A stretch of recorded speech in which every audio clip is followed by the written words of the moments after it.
alihi wa ashabihi wa man walaha ma ba'du. Para hadirin yang dirahmati Allah Subhanahu wa taala. Alhamdulillah pada sore hari ini kita kembali melanjutkan pengajian petang Ahad kita yang sudah beberapa pekan bahkan bulan tertunda. Dan sebelum memulai mungkin perkenalan program terlebih dahulu. Ini adalah kajian petang tafakur dan petang tadabbur yang insya Allah akan diawali dengan petang tafakur terlebih dahulu, dan nantinya di sesi kedua akan dilanjutkan petang tadabbur. Alhamdulillah, Al-Ustadz Nur Fajri sudah berada di ruangan. Oleh karena itu, jika sudah bisa share screen, saya persilakan Ustadz. Apa kabar Ustadz? Bisa open mic Ustadz? Oke, cek ya. Ya, terima kasih. Bismillahirrahmanirrahim. Assalamualaikum warahmatullahi wabarakatuh. Alhamdulillah wassalatu wassalamu ala Rasulillah wa ala alihi wa sahbihi wa man ittaba' bidah ma ba'd. Oke. Sebetulnya bukan tertunda juga, tapi memang diliburkan. Ya.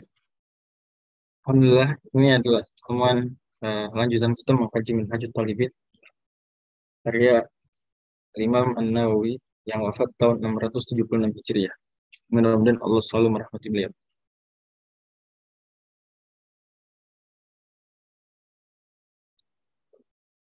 Dan kita sudah sampai babul hajar, bab hajar. Bab hajar, mana hajar maknanya mana minat tasarruf, pencegahan dari bertransaksi. Hajar yang dimaksud adalah mencegah seseorang dari transaksi. Hajar. Ini makanya kita, dan istilah hajar banyak digunakan dalam hal-hal lain, bisa jadi. Makanya sengaja dipertegas dalam muamalat. Kata beliau, minhu hajur muflisi lihaqil ghurama'i. Di antara yang kena hajar, tidak boleh bertransaksi dengan hartanya adalah al-muflis. Al-muflis. Orang yang bangkrut. Sudah pernah kita bahas. Orang bangkrut boleh nggak belanja? Uangnya dipakai belanja? Boleh nggak? Punya duit, pakai belanja boleh nggak? Nggak boleh. Kenapa nggak boleh? Lihaqil ghurama, untuk menjaga haknya para kreditur. Gimana kreditur nih utangnya belum dibayar, tapi dia apa? Sudah divonis bangkrut malah menggunakan uangnya. Nah, yang hajrul muflis nih yang pertama. Yang kedua warrohini lil murtahin. Begitu juga rohin, orang yang menggadaikan barang. A menggadaikan barangnya ke B berupa motor. Sama A motornya boleh nggak dijual? Ya utangnya 10 juta. A boleh nggak jual motornya ini? Boleh nggak?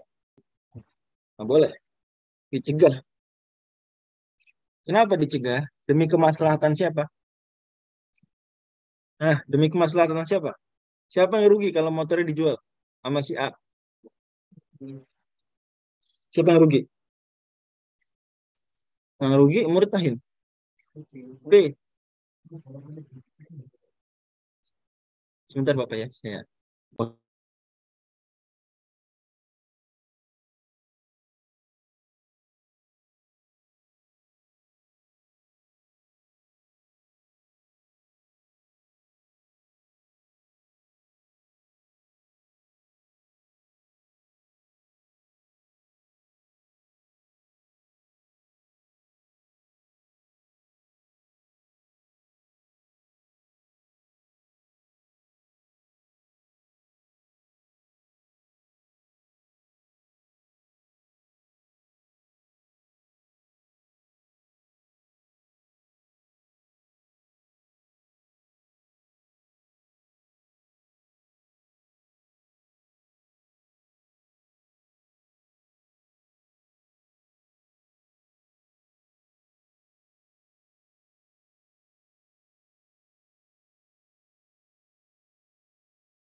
Cek, cek. Oke, balik lagi. Mohon maaf.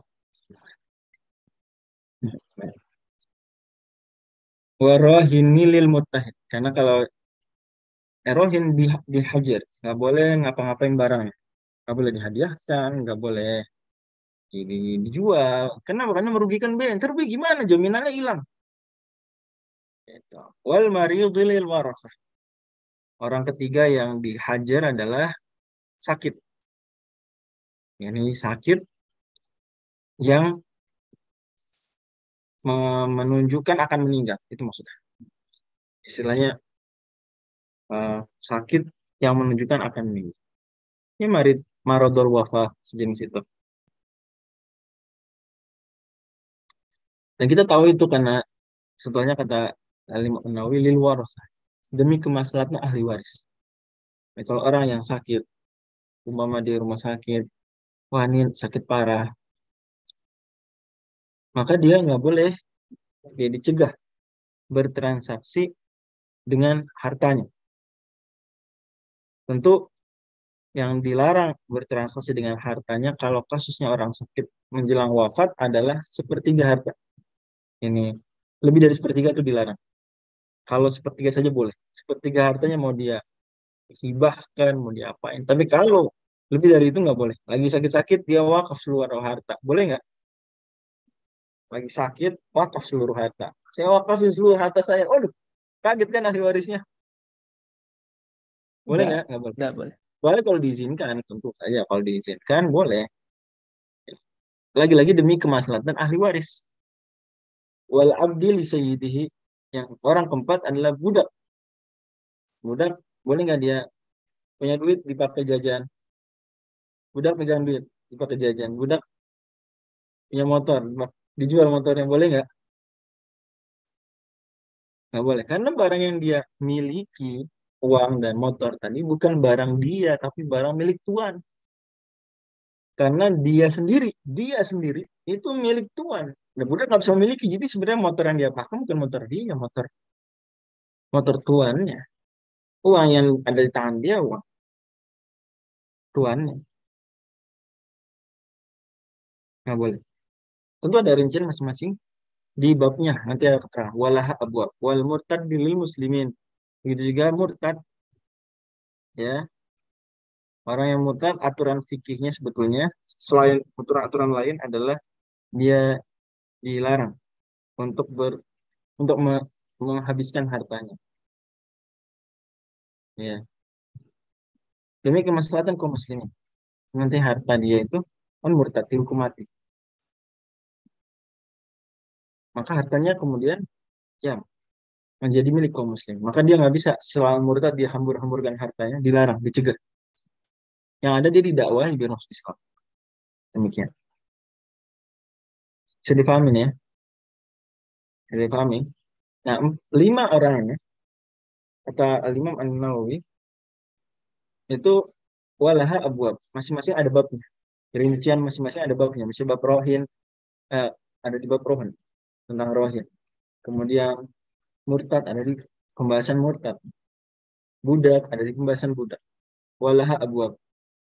Terus kalau memang masing-masing lima ini mereka semua dihajar demi kemaslahatan orang lain, ini kelompok pertama yang dihajar demi kemaslahatan orang lain.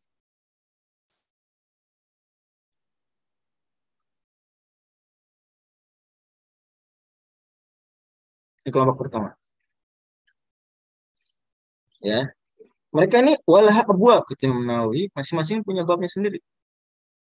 Terus bab ini buat apa dong? Ini kan babul hajar. Kalau memang yang mereka ini nggak dibahas, tuh babnya bab hajar bahas apa? Kata Imam Nawawi, wa maksudul babi hajrul majnuni wa sabiyi wal mubadziri. Maksud dari bab hajar ini di buku ini secara khusus adalah hajar kelompok kedua, yaitu hajar kelompok yang dihajarnya demi kemaslahatan diri sendiri. Dalam hal ini ada tiga, yaitu orang gila, anak kecil, dan orang yang mubazir terhadap harta. Orang gila bisa nggak punya duit? Orang gila bisa nggak punya duit? Bisa aja punya duit. Dapat warisan misalnya. Bisa. Terus kalau dia belanja duitnya, Bisa, boleh. Ustaz. Dia belanja duitnya, dia punya duit. Orang gila punya duit 5 juta. Dipakai beli HP. Gimana? Boleh nggak? Nggak boleh. Kita cegah dia. Nggak boleh enak aja orang gila belanja. Kenapa kita cegah? Kenapa? Itu kan duit-duit dia. Kenapa kita cegah? Kita hajar. Hajar tadi udah saya ini man'u tasarruf. Mencegah transaksi. Mencegah penggunaan harta sendiri. Kenapa kita cegah? Itu duit-duit dia. Kenapa kita cegah? Iya, karena sedang hilang akal itu, Ustaz. Ya, terus kenapa hilang akal? Kan duit-duit dia. Nah, karena kita cegah demi kebaikan dia sendiri. Si gila itu, si orang Majnun ini. Karena kalau dia nggak dicegah, dia belanja seenaknya, waduh gawat. Dia nanti melakukan pembelian HP, HP-nya jelek, dibeli harga 5 juta. Dia itu gila, gimana? Dimanfaatin sama orang akhirnya. Jadi yang rugi siapa? Ntar? Yang rugi si si Majnun itu. Si Majnun itu yang rugi. Makanya syariat menghajar Majnun. Nggak boleh. Ada pertanyaan. Eh, transaksinya haram dong berarti. Transaksinya nggak sah. Ya haram juga sekaligus. Nggak sah dan haram ya. Tentu yang dosa bukan si Majnun, yang dosa adalah eh, pihak yang terkait. Dalam hal ini si Majnun berarti kalau punya pengawas, walinya yang dosa. Karena membiarkan budaknya ini megang duit dan beli HP.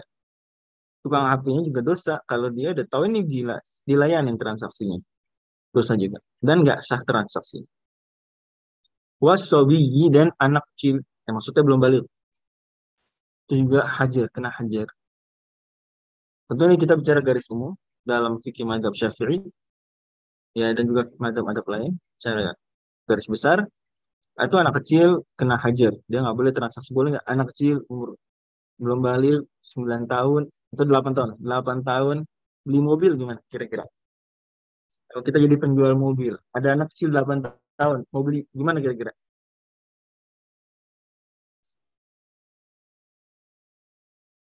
Hah, gimana kira-kira kita layanin nggak kalau kita bilang dek ini bukan mobil-mobilan mobil beneran lalu kita bilang dek bapak kamu mana dek terus kita bilang dek nggak boleh dek belanja dek belum gede kan gitu ya nggak kenapa kita cegah ini duit duit dia anak kecil bisa punya duit bisa punya duit bisa dapat uang bisa dikasih uang lebaran bisa contoh sejenisnya bisa ini duit banyak kalau dia belanja mobil aduh ntar kantin sekolah kan saya bilang tadi garis besar kantin sekolah nanti pembahasan barang-barang remeh itu ada toleransi tapi kita bicara barang-barang yang transaksi transaksi keuangan yang gede-gede dulu dihajar ya nggak boleh wal mubazir begitu juga orang yang nggak gila juga udah balik cuma mubazir ini dia nggak ngerti cara menggunakan uang nggak ngerti cara menggunakan uang nanti ada rinciannya kapan dia disebut mubazir ya ada rincian ini dia misalnya uang 5 juta dia belikan kerupuk satu buah mubazir barang-barang mahal tuh dia beli dengan nggak mikir gitu barang mahal sekali dia tetap beli eh, dengan pokoknya harga mahal itu barang kecil barangnya nggak bernilai atau nggak bermanfaat buat dia dibeli ukir-ukiran yang harganya miliaran itu mubazir istilah lainnya safih istilah Quran kata Allah wala tu'tu sufaha amwalakum allati ja'alallahu lakum qiyamah jangan berikan harta kalian kepada orang sufaha tafsiran sufaha safi dalam adab syafi'i ini mubazir orang yang mubazir jelas ya. Nanti ada penjelasan rinci tentang mubazir kita bahas dulu gila fabil jununi dengan gilanya seseorang, kata Imam Nawawi Al-Bantani, kata Imam Nawawi, mohon maaf, karena saya juga ngajar tafsir Syekh Nawawi Al-Bantani, ini suka. Kata Imam Nawawi Ad-Dimashqi, kata beliau, fabil jununi tansalibul wilayatu wa ibarul akwali. Kalau seseorang gila, maka tansalibul wilayat, hak kewalian dia hilang, tercabut. Umpama ada seorang bapak, dia wali bagi anak perempuan. Suatu ketika gila, dia nggak bisa jadi wali. Tansalibul wilayat, gubernur. Kalau gila, nggak sah lagi kegubernurannya. Tercabut hak kewalian.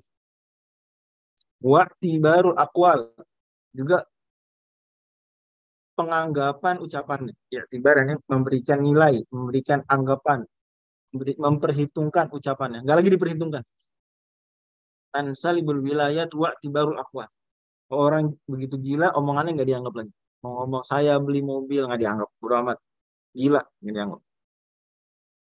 Ya, waktu baru akwal.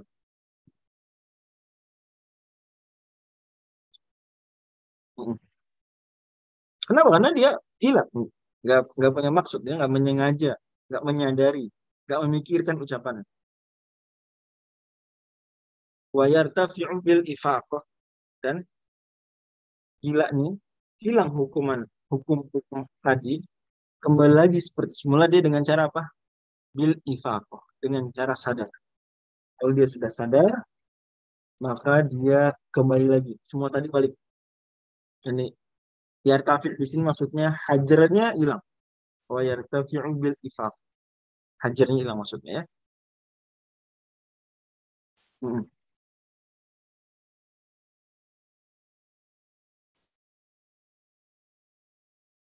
Oke.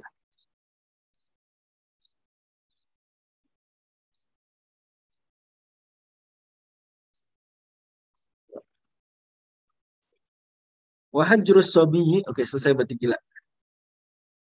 Gila dia nggak dianggap. Ya. Walaupun talaknya juga nggak dianggap. Ini ada yang nanya. Ya. Talaknya nggak dianggap. Kecuali kalau dia gilanya bid'adi. Ini dia membuat diri gila. Baru dianggap. Kalau dia gila sendiri otomatis nggak dianggap. Ini tansalibul wilayah tua tibaru akwal. Omongannya udah nggak dinilai lagi secara garis besar. Wahajur sobi, selesai masalah gila. Jadi efek dari junun, gilanya seseorang adalah hak-hak kewaliannya hilang selama gila dan omongannya nggak dianggap. Dan baru hilang hajarnya ini ketika dia ifaqah dengan sadar. Bil ifaqah. Ya. Wahajur sobi, sekarang sobi. Majnun udah, sekarang anak yang belum balik. Yartafi'u bi bulughihi rasyidan. Hilang hajar atas dirinya manakala dia balik. Di sini ada tambahan rasyidan. Sebenarnya ini hajar kamil baru terangkat dengan rasyid. Kalau cuma hajar karena suiba, karena dia kecil saja, itu cukup balik sudah hilang. Rasyid ini untuk kasus mubadzir. Cuma karena Allah mensyaratkan wabtalul yatama hatta idza balagun nikah fa in anastum minhum rusdan fabtagu ilaihim amwalahum. Surat An-Nisa halaman pertama. Dan teslah, ujilah anak-anak kecil. Wabtalul yatama, ujilah. Diberi harta misalnya. Dilihat dia ngapain harta, dikasih 100.000. Duitnya diapain? 100.000. Dicek. Wah, mantep, menggunakannya secara bijak. Rasyid berarti. Tidak mubazir. Nah, jadi sebenarnya ini tambahan hal. Dan itu tambahan yang sebenarnya tidak berpengaruh pada hajarnya sebagai anak kecil. Cuma karena dia kecil tadi, dan dia perlu dites rusyidnya, kerasidannya, ketidakmubazirannya perlu dites. Maka ditambahkan keterangan rusyidan. Sebetulnya kalau cuma anak kecil lagi hilang dengan kebalikan. Itu balik, udah nggak lagi anak kecil. Ini dihajar sebagai anak kecil. Tapi perlu dites bagaimana bijaksananya dia menggunakan harta, yaitu ditambahkan hal dan Setelah bahas bahwasanya hajir anak kecil. Dan anak kecil berarti dengan demikian nggak bisa jadi wali. Nggak bisa anak kecil jadi wali. Anak kecil nggak dianggap omongannya. Anak kecil ngomong, saya beli mobil, nggak dianggap. Kayak nggak ngomong, nggak dianggap. Anak kecil, saya terima nikah, nggak dianggap. Nggak dianggap. Yang menikahkan wali, orang tuanya misalnya. Karena sama seperti Junun, tansalibul wilayatu wa'tibarul apa. Tentu ya nggak tansalib kalau sobi karena dari awal nggak punya kewalian. Jadi dia nggak bisa jadi wali dan nggak dianggap ucapannya. Dan hilang hajarnya manakala dia balik. Karena bahas balik, maka sekarang pembahasan tanda-tanda balik. Jadi kalau Arinanya, dalam kitab Minhaj, karya Imam Nawawi, kitab Al-Minhaj, di mana saya dapat pembahasan tanda-tanda balik di sini. Dan ini salah satu ya yang membuat kita semestinya sering menghatamkan Minhaj. Ini secara matan. Agar kebayang di mana nyari pembahasannya di Tuhfah dan Nihayah. Di mana nyari ini? Di antara caranya adalah kita akrab dengan Minhaj. Tahu Maldonnya istilahnya. Tahu Maldon. Di mana tempat kita nyari pembahasan ini? Hanya ada skill sendiri. Karena kita berasumsi, dan memang demikian diniatkannya. Asumsinya adalah, pada dasarnya, semua pembahasan fikih ada di Minhaj. Jadi gitu. Dan syuruhnya dan hawashi. Harus kita, ya husnuzwana begitu, harus. Karena sudah diusahakan demikian oleh para ulama kita. Ulama Syafi'i sudah mengusahakan, gimana nih Minhaj ada semua pembahasan fikih. Tentu nggak semua pembahasan fikih itu ada bab khususnya. Ini setidaknya dalam mazhab Syafi'i nggak dibikin bab khusus. Maka kita perlu cari kira-kira di bagian mana pembahasan akan diselipkan. Pembahasan ini diselipkan di sini, pembahasan masalah hukum itu diselipkan di bab ini. Biar kita ngerti. Nah, masalah balik, harusnya dihajar justru. Nyari pembahasan tanda-tanda bulu, alamatul bulu, dihajar nyarinya. Babul hajar. Tuh, gimana kalau nggak ngaji minhaj? Kalau ini minhaj kan porosnya mazhab Syafi'i. Kalau bulu, Bu, didefinisikan atau tandanya distikmali khamsa asyrata sanatan. Tanda pertama adalah dengan sempurnanya 15 tahun Hijriyah, 15 tahun Qamariyah. Ingat ya, 15 tahunnya Qamariyah. Makanya penting kalau punya anak, atau bahkan diri sendiri juga, itu dicari tanggal lahirnya dalam kalender Hijriyah. Dicari. Tanggal berapa? Dicari. Ya. Agar bisa ngitung 15 tahun Hijriyahnya tanggal berapa. Kapan? Dan istiqmal di sini berarti menunjukkan harus tepat detik. Jadi detik dia lahir, detik itu juga nanti 15 tahun berikutnya dia pasti sudah dianggap balik.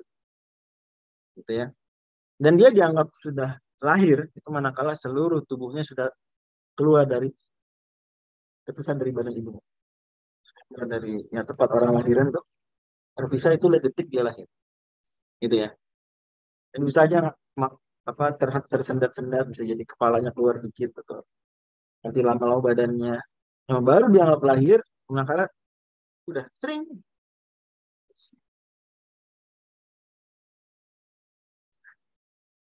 Dan ini berlaku bagi laki dan perempuan. 15 tahun berlaku. Tentu ini bukan ijma. Dalilnya 15 tahun adalah hadis Ibnu Umar, hadis terkenal.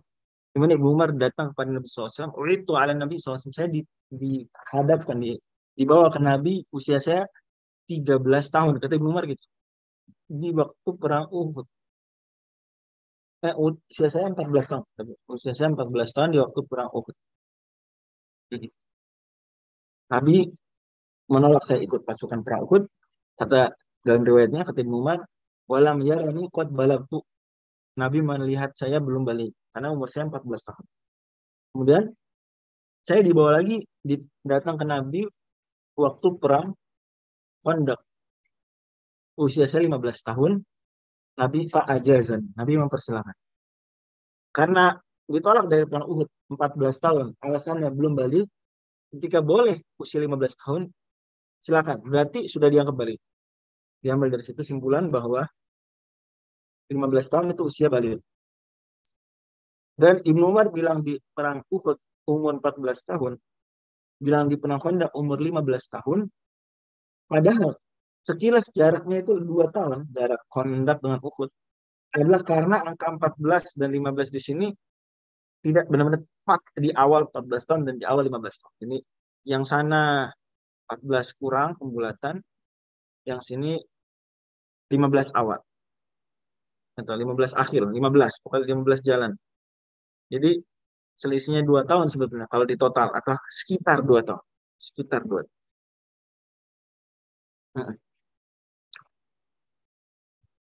Au khurujul mani, ini yang pertama. Tanda balik pertama adalah umur 15 tahun.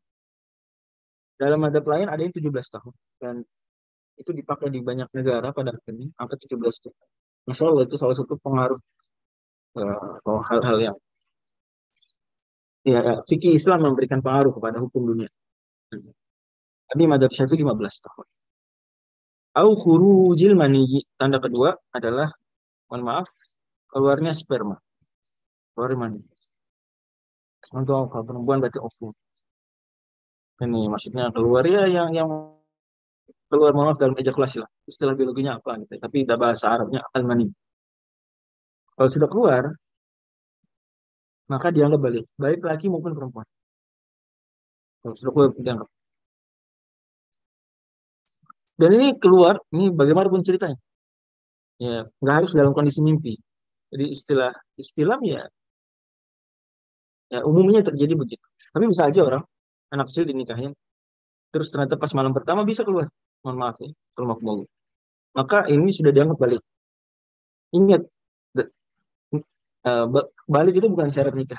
Bukan syarat sah nikah sudah balik. Enggak. Ya. Tapi bisa aja dia pas ternyata dicek, wah, ya udah bisa nih, coba dicek. Ternyata bisa. Maka sudah dianggap balik. Dan harus benar-benar dipastikan ada khurujul maninya. Bukan karena, oh istrinya hamil. Enggak. Harus itu hamil karena apa dulu? Gitu. Jadi, karena benar-benar terjadi khurujul mani. Keluarnya, mohon maaf, mani. Maka dianggap balik. Wabak nih, tapi juga jangan asal-asalan. Gak semua umur dianggap sah, dipercaya keluar khurujul mani. Wabak nih, dalam mazhab Syafi'i ada waktu dia mungkin keluar itu. Istiqmalu tisbisinin.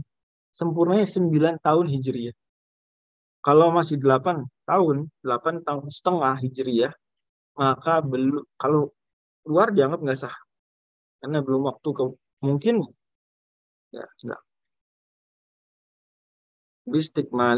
Istiqmalu tisri sinin. Kemudian ada tanda lain, kita selesaikan dulu sampai sini. Wa nabatul anati yaqtadi al-hukma bi bulughi waladil kafir. Bagaimana dengan tumbuhnya, mohon maaf, rambut, atau juga boleh dibilang bulu, tapi lebih tepatnya rambut di sekitar, mohon maaf, alat vital. Nabatul ana. Kata Imam Nawawi dan Imam Syafi'i, yaqtadil hukma bi bulughi waladil kafiri lal muslimi fil asah. Itu hanyalah tanda baliknya anak non-muslim, bukan tanda baliknya anak muslim. Menurut pendapat yang lebih benar dari sekian pendapat ulama Syafi'i. Jadi kalau kita pernah dengar di antara tanda balik adalah tumbuhnya rambut kita kemaluan. Menurut mazhab Syafi'i yang resminya, itu iya benar, tanda balik, tapi hanya bagi anaknya non-muslim. Adapun bagi anak muslim atau anaknya muslim, maka itu bukan tanda balik. Dalil bahwa itu tanda balik bagi anaknya non-muslim adalah hadis Isa Bani Quraybah, di mana Nabi SAW akhirnya memutuskan, kisah terkenal, bahwa yang sudah balik dari mereka laki-lakinya dihukum mati, dan yang belum balik dari laki-lakinya, begitu juga seluruh perempuan, dijadikan budak, dijadikan tawanan, dan dijadikan budak. Maka dicek kemudian. Ini orang-orang Bani Quraizah bilang, kita yang usia nanggung dicek. Kalau udah jelas gede, udah gede, udah balik. Tapi yang nanggung-nanggung nih, anak SD kelas 6, anak SMP kelas 1, 2, 3 misalnya. Dicek nih, nanggung-nanggung. Udah balik belum? Maka dilihat. Itu riwayat. Dilihat. Kalau udah tumbuh, dihukum mati. Kalau belum, maka dijadikan budak. Hadis ini menunjukkan bahwasanya hadis artinya Al-Qurabi. Tumbuhnya rambut di sekitar kemaluan merupakan tanda balik. Hanya saja ini hanya berlaku bagi anaknya non-muslim. Adapun bagi anaknya muslim nggak berlaku. Tandanya ya dua tadi kalau laki-laki. Kalau perempuan dua ini dan ada tambahan. Kenapa dibedakan? Hadisnya tentang non-muslim. Ya, hadisnya non-muslim. Kan bisa berlaku umum. Nah, misalnya adalah bahwa muslim bisa aja dia nggak pakai obat tertentu biar cepat tumbuh. Dia belum balik, tapi dia pakai obat ramuan biar cepat tumbuh. Tujuannya biar apa? Kalau anak kecilnya muslim, dia kecil, nggak boleh transaksi duit, kan gitu, dihajar. Supaya bisa nggak dihajar, dia mau cepat balik. Karena dia mau cepat balik, bisa aja dia menggunakan obat-obat untuk mempercepat pertumbuhan rambut di sekitar alat vital. Makanya dari awal dicegah nggak ada dalilnya menunjukkan itu kepada muslim, pada anaknya muslim, maka itu dianggap bukan tanda balik. Tanda baliknya adalah 15 tahun sempurna atau keluarnya mani. Adapun kalau anaknya non muslim, kenapa nggak dibilang bisa aja dia pakai obat mempercepat tumbuh? Kita bilang enggak, karena buat apa dia mempercepat tumbuh? Dia kalau tumbuh dianggap balik, dia bisa dihukum mati kalau kasusnya tadi. Ya nih Bani Quraidah itu. Buat apa dipercepat? Kalau dia kaum harbi dia akan dia jadi halal darah. Kalau dia harbi. Kalau dia zimmi, dia wajib bayar jizyah. Jadi buat apa dia cepet-cepet balik? Rugi dalam tanda kutip. Rugi. Makanya ya udah kita anggap dia jujur balik. Dan cara mengetahuinya dengan melihat boleh tumbuh atau belum melihat. Dan ini tentu mengharuskan melihat aurat pada dasarnya ya atau mestinya normal ya. Muka aurat dan ini termasuk hal yang dikecualikan. Ini bagian dari uzur itu rukhsah boleh khusus untuk mengecek untuk persaksian. Dan sebatas itu saja ya secukupnya. Wa tazidul mar'atu haidhan wa habalan. Adapun perempuan maka ditambah lagi tanda galirnya ada dua lagi, yaitu yang ketiga adalah haid dan hamil. Haid dan hamil waktu mungkinnya juga 9 tahun, tapi perkiraan tidak harus tepat perkiraan, dan rinciannya sudah lewat di pembahasan Tuhar. Bagaimana Ustadz dengan tubuhnya tanda-tanda kelamin sekunder? Tumbuhnya kumis, tumbuhnya jenggot, atau perubahan bentuk tubuh bagi perempuan, bagi laki-laki. Ada jakun atau yang sejenis perempuan juga kan ada bagian tubuh yang berubah. Itu menurut Madzhab Syafi'i bukanlah tanda balik. Namanya udah kalau di biologi udah sekunder, tanda kelamin sekunder. Ya, ya nih. Setidaknya kita bahas fikih aja lah, ini nggak terlalu masuk biologi. Intinya dalam pandangan fikih tidak dianggap sebagai tanda balik. Ya itu bisa salah satu membantu kita menebak-nebak, tapi penentunya bukan itu.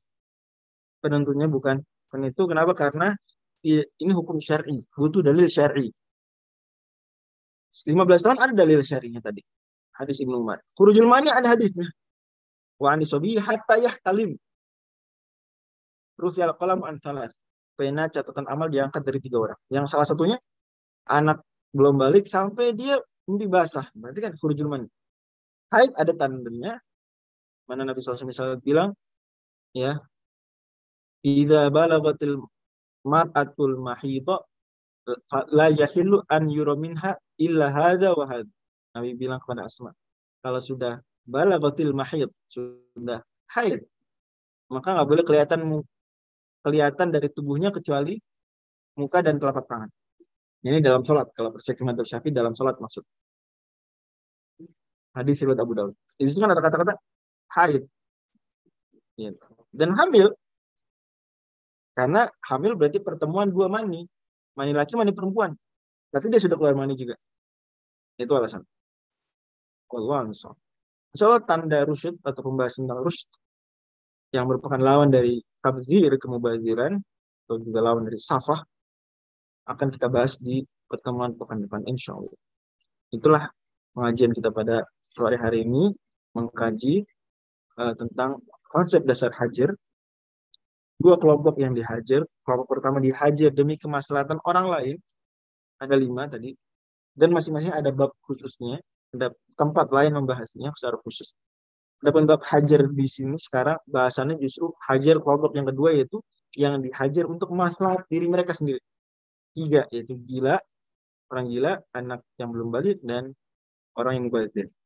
Sudah kita bahas tentang orang yang gila dan anak kecil. Insya Allah pekan depan kita bahas yang mubazir. Wallahu a'lam. Assalamualaikum warahmatullahi wabarakatuh. Waalaikumsalam warahmatullahi wabarakatuh. Ya, silakan.